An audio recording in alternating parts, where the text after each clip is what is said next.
The total dose of UV radiation reaching the Earth's surface varies depending on many factors. 5 main factors are time,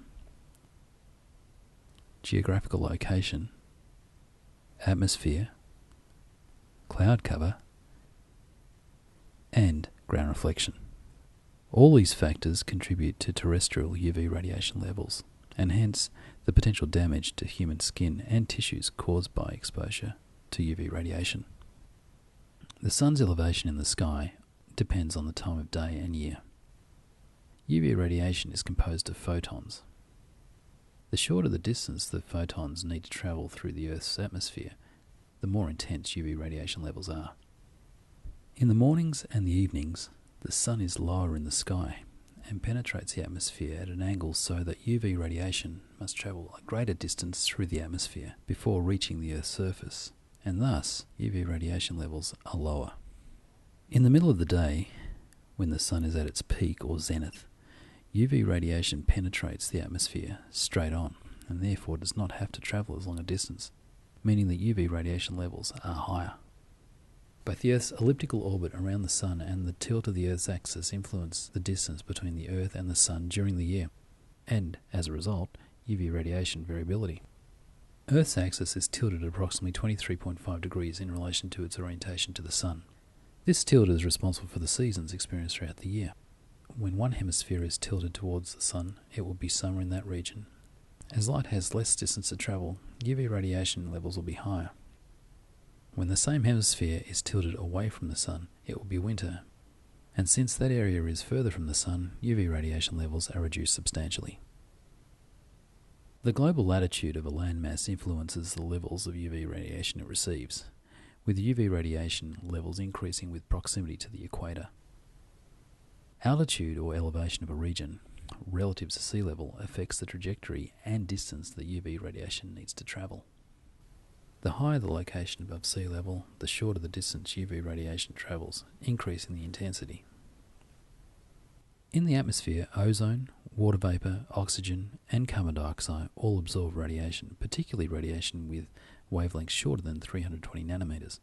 In essence, all UVC and approximately 90% of UVB radiation are absorbed by the atmosphere. However, the substantial hole in the ozone layer located above Antarctica has had considerable impact on the ability of the atmosphere to absorb UVB.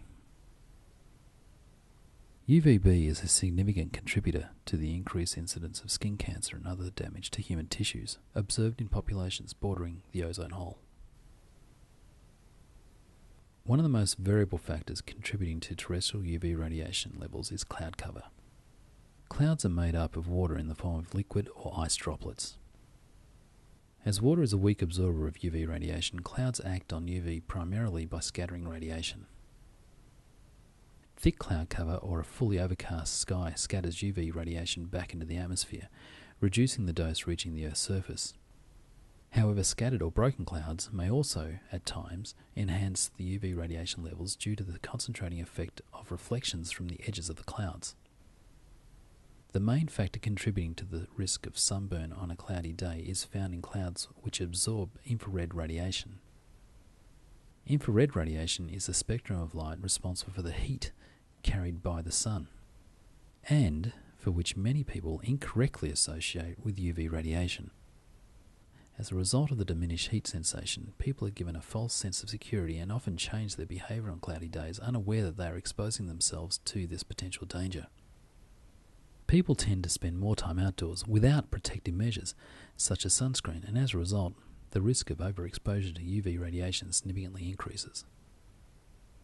Albedo, or reflection coefficient, is a measure of how much light is reflected in a given situation. This measure can be used to determine how much UV radiation is reflected from surfaces such as sand, snow, and water. These surfaces can increase the UV radiation at ground level, and increase the amount of skin damage incurred from UV radiation exposure. Choppy seawater can reflect up to 20% of UV radiation, and sand can reflect up to 30%. Snow has one of the highest albedos, reflecting up to 90% of incoming UV radiation. Water is a weak absorber, with flat, calm water allowing 95% of UV radiation to pass through it. Thus, swimming offers very little protection against the harmful effects of UV radiation. So, when all of these factors are considered, it's important to recognise that the net potential UV risk is a result of these associated variables, depending on an individual's circumstances. The only sure way to significantly reduce the risk of skin damage is with vigilant photoprotection.